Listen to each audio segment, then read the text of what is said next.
Page number 35। नए मुकदमे आदि की चर्चा करने लगे।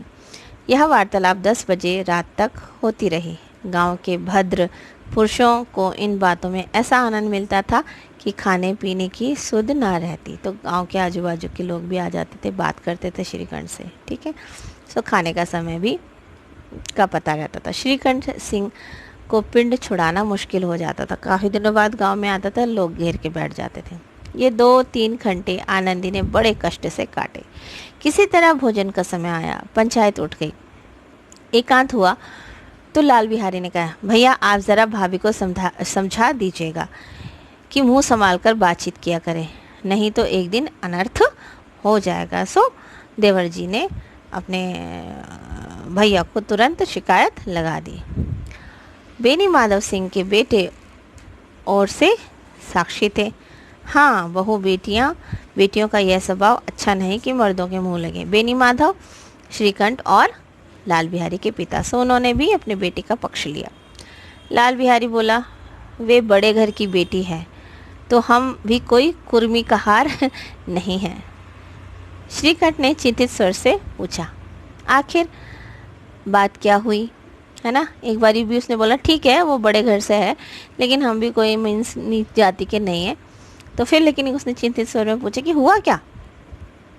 लाल बिहारी ने कहा, कुछ भी नहीं, यूँ ही आप उलझ पड़ी। मैके के सामने हम लोग को कुछ समझती ही नहीं। श्रीकंठ खा पीकर आनंदी के पास गए। वह भरी बैठी थी। ये हजरत भी कुछ तीखे थे। आनंदी ने पूछा, चित्त तो प्रसन्न है। श्रीकंठ बोले, बहुत प्रसन्न है, पर तुमने आजकल घर में यह क्या उपद्रव मचा रखा था, उत्पात या उधम मचा रखा था। अब वो बेचारी वैसे ही नाराज़ हो रखी थी, गुस्से में थी, और पति ने भी बोल दिया भाई कि तुमने क्या उधम मचा रखा घर में। अब क्या हुआ होगा। आनंदी की त्योरियां चढ़ गई। झुंझलाहट के मारे बदन में ज्वाला सी दहक उठी। बोली, जिसने तुमसे यह आग लगाई है उसे पाऊँ तो मुंह झुलस दूँ, यानी कि मुंह जला दूँ मैं उसका, जिसने तुमसे ये सब कहा कि मैंने उधम मचा रखा है। इतनी गर्म क्यों होती हो, बात तो कहो। सो पति ने कहा, भाई श्रीकंठ जी ने, क्यों गर्म हो रही हो, बताओ क्या कहूँ। यह मेरे भाग्य का फेर है, नहीं तो एक गंवार छोकरा जिसको चपरासी गिरी करने का शऊर नहीं, मुझे खड़ाओं से मारकर यूँ करता। सब हाल साफ साफ कहो तो मालूम हो, मुझे तो कुछ भी पता नहीं। परसों तुम्हारे लाडले भाई ने मुझसे मांस पकाने को कहा। घी हांडी में पाव भर से अधिक ना था, वैसा मैंने मांस में डाल दिया। जब खाने बैठा तो कहने लगा, दाल में घी क्यों नहीं है। बस इसी पर वह मेरे मैके को भला बुरा कहने लगा। नेक्स्ट पेज पर देखेंगे बच्चों, पेज नंबर 30। मुझसे रहा ना गया। मैंने कहा कि वहाँ इतना घी तो नाई का हार खा जाते हैं और किसी को जान भी नहीं पड़ता। बस इतनी सी बात पर उस अन्याय ने मुझ पर खड़ाऊ फेंक मारी। खड़ाऊ होती बच्चों चप्पल, ठीक है। यदि हाथ से रोक न लेती तो सर फट जाता। उसी से पूछो मैंने जो कुछ कहा वह सच है या झूठ। श्रीकंठ की आंखें लाल हो गई। बोले, यहाँ तक हो गया उस छोकरे का साहस। सो अपनी पत्नी के संग ऐसा व्यवहार हुआ तो तब श्रीकंठ को भी गुस्सा आ गया बच्चों। नेक्स्ट पैराग्राफ देखेंगे। आनंदी स्त्रियों के स्वभाव अनुसार रोने लगी, क्योंकि आंसू उनकी पलकों पर रहते हैं, है ना। अधिकतर अगर स्त्रियां गुस्सा होती हैं या कुछ भी ऐसी बात है तो रोना शुरू कर देती हैं। सो वही बात यहाँ पे लेखक ने लिखी है। सो वो रोने लगी। श्रीकंठ धैर्यवान और शांत पुरुष थे। उन्हें कदाचित ही क्रोध आता था, हमेशा उन्हें गुस्सा नहीं आता था, शांत स्वभाव के थे। पर स्त्रियों के आंसू पुरुषों की क्रोधाग्नि भड़काने में घी का काम देते हैं। सो यहाँ पर गुस्सा आ गया उनको, है ना, क्योंकि उनकी पत्नी रोने लगी और उनका क्रोध रूपी जो अग्नि है, गुस्सा है, वो और बढ़ गया। रात भर करवट बदलते रहे। उद्विग्नता के कारण पलक तक नहीं झपकी। प्रातःकाल अपने बाप के पास जाकर बोले, दादा अब इस घर में मेरा निर्वाह ना होगा। तो अपने पिता को दादा पुकार रहा है। ठीक है। सो अब इस तरह की विद्रोहपूर्ण बातें कहने पर श्रीकंठ सिंह ने कितनी ही बार अपने मित्रों को आड़े हाथों लिया था, परंतु दुर्भाग्यवश आज उन्हें स्वयं वे बातें अपने मुंह से कहनी पड़ी। दूसरों को उपदेश देना कितना सहज है। सो बच्चों, यहाँ पर हमने शुरू में पढ़ा था कि इन्हें संयुक्त परिवार कुटुंब में रहना पसंद है। सो कई बार अगर मित्रों में ऐसी बात होती कि भाई घर में झगड़ा हो गया और हम अलग हो रहे हैं, तो ये समझाते थे कि नहीं भाई ऐसा नहीं करना। लेकिन आज इन्हें खुद इतना क्रोध है कि ये बिल्कुल साथ में निर्वाह ना करने की बात कह रहे हैं ना। सो दूसरों को उपदेश देना सहज होता है, लेकिन जब हम पे बात आती है तो हम नहीं सहन कर पाते। तो बेनी माधव सिंह घबरा उठे और बोले, क्यों? बेनी माधव कौन है? श्रीकंठ और लाल बिहारी के पिता। सो बोले, क्यों? श्रीकंठ सिंह बोले, इसलिए कि मुझे भी अपनी प्रतिष्ठा का कुछ ख्याल है। आपके घर में अब अन्याय और हठ का प्रयोग हो रहा है। जिनको बड़ों का आदर सम्मान करना चाहिए वे उनके सिर चढ़ते हैं। मैं दूसरे का नौकर ठहरा घर पर रहता नहीं। यहाँ मेरे पीछे स्त्रियों पर खड़ाऊ और जूतों की बौछार होती है। डायरेक्टली उसने अपने पापा को कह दिया। कड़ी बात तक ही हो तो चिंता नहीं, कोई एक दो कह ले वहाँ तक मैं सह सकता हूँ, किंतु यह कदापि नहीं हो सकता कि मेरे ऊपर लात घूंसे पड़े और मैं मुंह न खोलूँ, है ना। सो उनकी वो कह रहे हैं मेरी पत्नी और मेरे पर इस तरीके से वार करना, मतलब मेरे ऊपर ही वार करना है और मैं चुपचाप रहूँ, ऐसा हो नहीं सकता। बेनी माधव सिंह कुछ जवाब ना दे सके। श्रीकंठ सिंह सदैव उनका आदर करते थे। उनके ऐसे तेवर देखकर बूढ़ा अवाक रह गया। पिताजी अवाक रह गए। ओहो भैया, इसको तो बहुत गुस्सा आ गया। केवल इतना ही बोला, बेटा तुम बुद्धिमान होकर ऐसी बातें करते हो। स्त्रियां इसी तरह घर का नाश कर देती हैं, उनको बहुत सिर चढ़ाना अच्छा नहीं। सो यहाँ पर बेनी माधव यानी कि श्रीकंठ के पिता ने सारी बातें पूरी तरीके से आनंदी पे डाल दी थी कि स्त्रियां ऐसे ही घर का नाश करती हैं, उनको सर पे मत चढ़ाओ, उनकी बात को मत सुनो। नेक्स्ट पेज पर देखेंगे बच्चों, पेज नंबर 37। श्रीकंठ सिंह ने उत्तर दिया, इतना मैं जानता हूँ, आपके आशीर्वाद से मूर्ख नहीं हूँ। आप स्वयं जानते हैं मेरे ही समझाने बुझाने से इसी गांव में कई घर संभल गए, पर जिस स्त्री की मान प्रतिष्ठा का ईश्वर के दरबार में उत्तरदाता हूँ, उसके प्रति ऐसा घोर अन्याय और पशुवत व्यवहार असहाय है। यानी कि ईश्वर के सामने मतलब 7 फेरे लेकर मैंने शादी की है, ठीक है, और अब वो मेरी जिम्मेदारी है, और तो उसके साथ ऐसे पशु जैसा व्यवहार होगा तो मैं नहीं सह सकूँगा। नेक्स्ट लाइन देखिए बच्चों, आप सच मानिए मेरे लिए यही कुछ कम नहीं कि लाल बिहारी को कुछ दंड नहीं दिया। ये बात सुनकर मैंने लाल बिहारी को मारा नहीं या गुस्सा नहीं किया, इतना ही बहुत है, नहीं तो मैं कुछ भी कर सकता था, लेकिन अब नहीं सहूँगा। नेक्स्ट लाइन देखिए, अब बेनी माधव सिंह गरमाए। अब वैसे पापा को भी थोड़ा गुस्सा आ गया कि ये सोने ही नहीं रहा है। ऐसी बात और ना सुन सके, बोले, लाल बिहारी तुम्हारा भाई है, उससे कभी भूल चूक हो उसके कान पकड़ो, लेकिन लाल बिहारी को मैं अपना भाई नहीं समझता। श्रीकंठ गुस्से में उसने बोला, मैं नहीं अपना भाई समझता, ठीक है। पिता बोलते स्त्री के पीछे, तो यहाँ पे श्रीकंठ जी बोलते हैं, जी नहीं, उसकी क्रूरता और अविवेक के कारण। दोनों कुछ देर चुप रहे।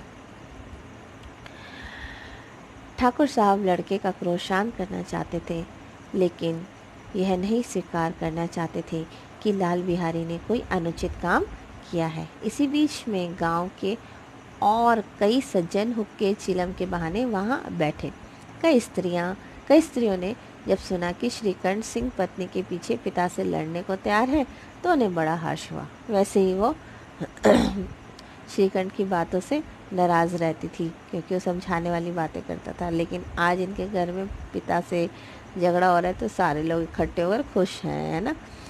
सो दोनों पक्षों की मधुर वाणियाँ सुनने के लिए उनकी आत्माएं अकलाने लगी। अब गांव वालों को लगा बाप बेटा अब लड़ेंगे, तो लोग बिल्कुल तैयार थे। देखें तो क्या होता है ना, पड़ोस में लड़ाइयाँ होती है तो बाकी पड़ोसी मज़े लेते, तो ऐसी सी कुछ बात थी। और यहाँ तो वो घर के अंदर ही घुस गए। गांव में कुछ ऐसे कुटिल मनुष्य भी थे जो स्कूल की नीतिपूर्ण गति पर मन ही मन जलते थे। तो यहाँ पर कुटुंब में रहते थे, बिना झगड़े के रहते थे, सो जलते भी थे लोग। सो लेकिन आज ऐसा समय आ गया कि आपस में झगड़ने वाले हैं, तो वो लोग कह रहे थे मज़ा आएगा। इन महानुभावों की शुभकामनाएं आज पूरी होती दिखाई दी। कोई हुक्का पीने तो कोई लगान की रस्सी दिखाने के बहाने आकर बैठ गए, कुछ ना कुछ बहाने बनाकर बैठ गए यहाँ पर आसपास पड़ोस के लोग। Next para. बेनी माधव सिंह पुराने आदमी थे, इन भावों को ताड़ गए। उन्हें पता लग गया ये तमाशा देखने आए हैं। उन्होंने निश्चय किया चाहे कुछ भी क्यों ना हो, इस देशियों को ताली बजाने का अवसर ना दूंगा। तुरंत कोमल शब्दों में बोले। अब वापस वो पहले गुस्सा हो गए थे, लेकिन अब कोमल शब्दों में बोला, बेटा मैं तुमसे बाहर नहीं हूँ, तुम्हारा जी जो चाहे। अब तो लड़के से अपराध हो गया। इलाहाबाद का अनुभव रहित झल्लाया हुआ ग्रेजुएट इस बात को ना समझ सका, है ना। उसे समझ ही नहीं आया कि पापा अचानक से बदल गए हैं और कह रहे हैं जो तुम्हारी मर्जी हो वो करो, है ना। क्योंकि सरल तरीके का जीवन उसने अभी तक जिया था। उसे डिबेटिंग क्लब में अपनी बात पर अड़ने की आदत थी। सो डिबेट में जब हम कोई पॉइंट रखते हैं तो हमें उस पर अड़े ही रहना है, उसको ही सही सिद्ध करना है। तो इन हथकंडों की उसे क्या खबर। तो लेकिन ओरिजिनल लाइफ में ऐसा भी हो सकता है। सो उसको नहीं जानकारी थी। बाप ने जिस मतलब से बात पलटी थी वह उसकी समझ में ना आई, है ना। उसको पता नहीं लगा कि सारे गांव के लोग तमाशा देखने बैठे हैं और पापा ने बदल दिया है ना। सो यहाँ पर उसकी समझ में कुछ नहीं आया और बोला, मैं लाल बिहारी के साथ अब इस घर में नहीं रह सकता। लेकिन यहाँ पर श्रीकंठ ने स्ट्रेट बोल दिया कि मैं नहीं रह सकता। उसने लोगों को देखकर अपने मन के भाव नहीं बदले, जो था मन में वो बोल दिया, है ना। चलिए आगे नेक्स्ट पेज पर देखते हैं। Page number 38। बेनी माधव सिंह ने पुचकारा, बेटा बुद्धिमान लोग मूर्खों की बात पर ध्यान नहीं देते। वह बेसमझ लड़का है, उससे जो कुछ भूल हुई है तुम बड़े होकर क्षमा करो, है ना। सो पापा ने थोड़ा शांत भाव से कहा कि ये छोटा है, उसको माफ़ कर दे। श्रीकंठ सिंह को आवेश आ गया और गुस्सा आ गया उसको, ठीक है। उसकी इस दुष्टता को मैं कदापि नहीं सह सकता। या तो वही घर में रहेगा या मैं। क्रोध में है काफ़ी।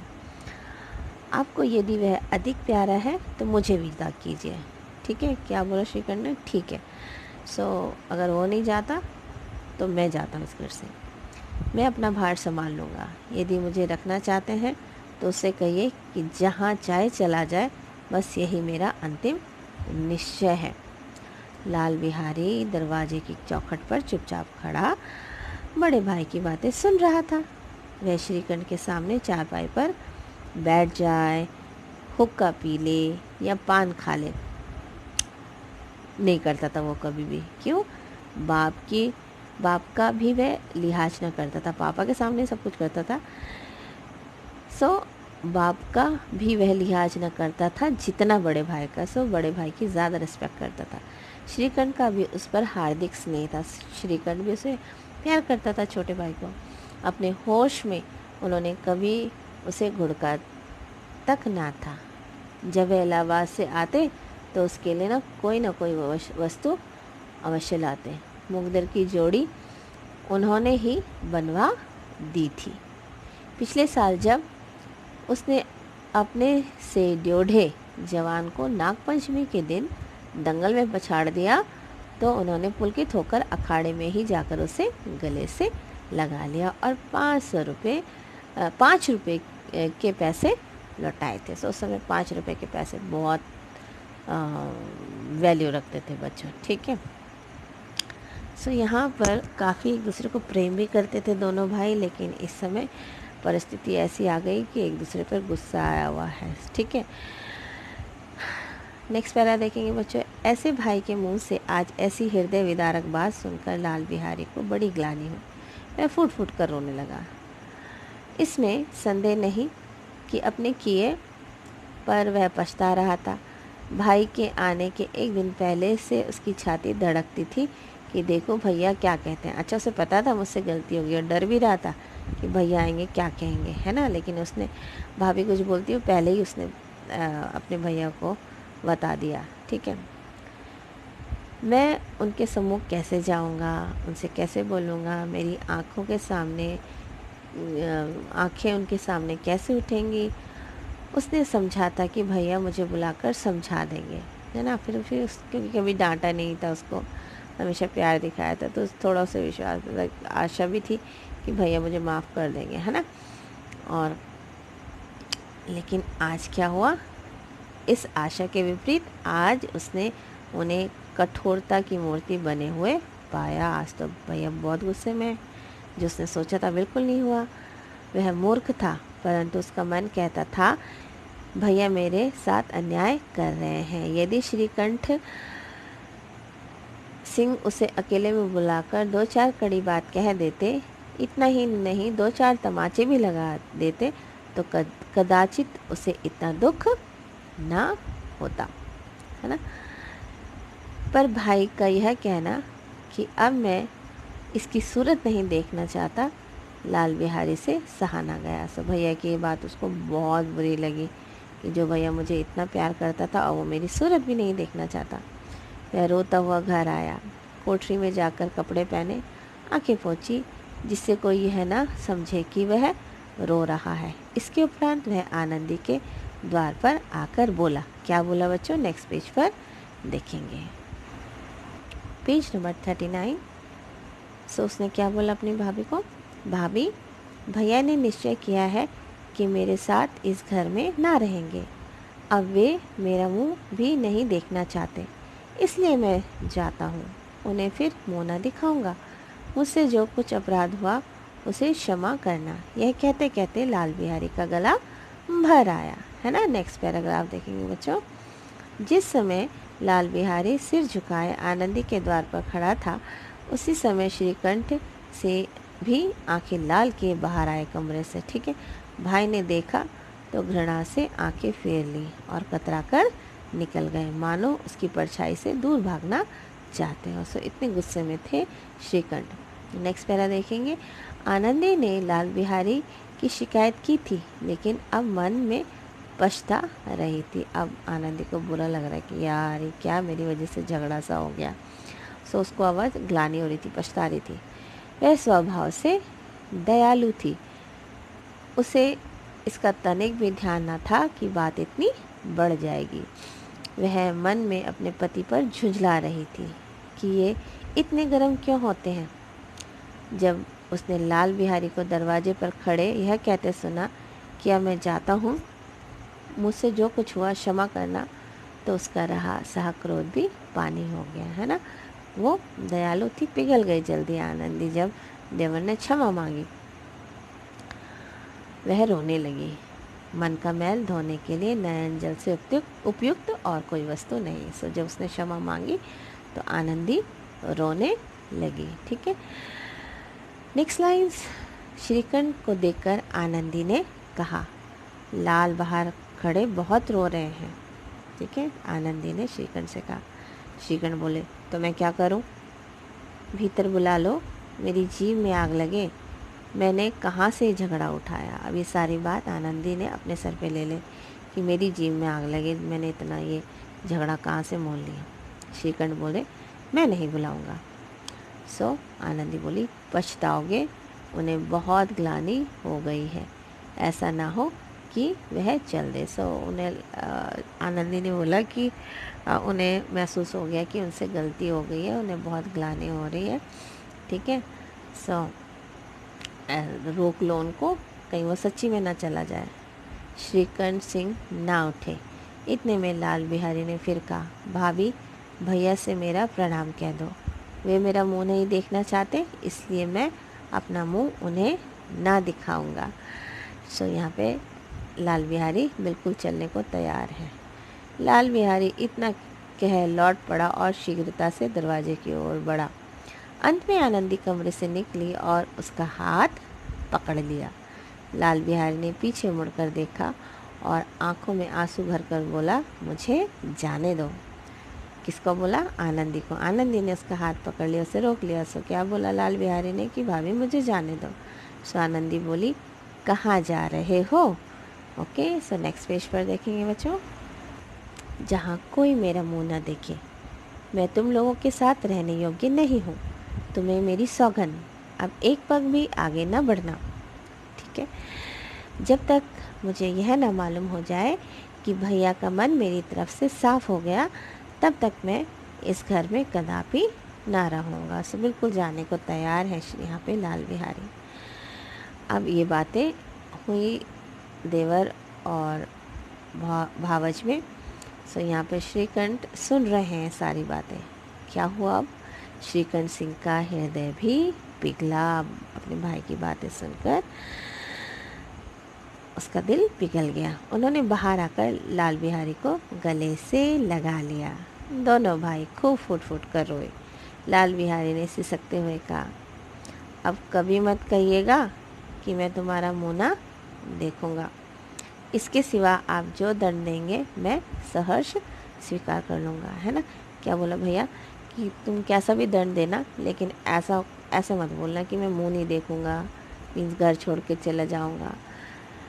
श्रीकंठ ने कांपते हुए स्वर में कहा, लल्लू, इन बातों को बिल्कुल भूल जाओ। ईश्वर चाहेगा तो फिर ऐसा अवसर ना आएगा। बेनी माधव बाहर से आ रहे थे। दोनों भाइयों को गले मिलते देखकर आनंद से पुलकित हो गए और बोल उठे, बड़े घर की बेटियां ऐसी ही होती हैं, बिगड़ता हुआ काम बना लेती है। सो आनंदी ने यहाँ पर थोड़ी यातना तो झेली, लेकिन दयालु स्वभाव होने के कारण उसने लाल बिहारी को क्षमा भी कर दिया। सो गांव में जिसने ये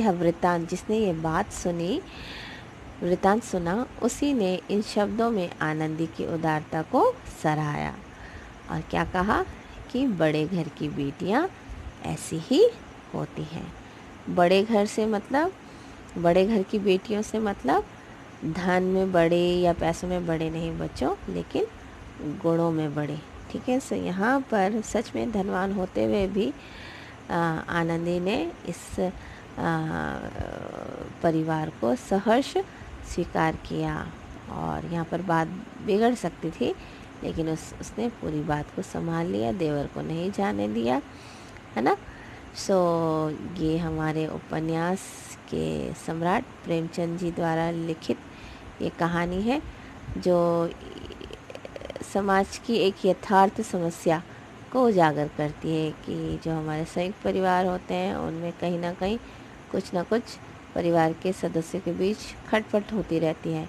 लेकिन इसका मतलब ये नहीं है कि इस खटपट के कारण हम परिवार में कलह करें या अपने रिश्ते नातों को तोड़ दें। हमें बड़ी समझदारी से इस प्रेम के धागे को बनाए रखना है ना? उसको तोड़ना नहीं है। सो आई होप बच्चों ये कहानी आपको समझ आ गई होगी और बहुत ध्यान से इसे सुनिए और अपने एग्ज़ाम के लिए प्रश्नोत्तरों की तैयारी भी साथ साथ करते रहिए। So thank you for watching and listening. Bye bye.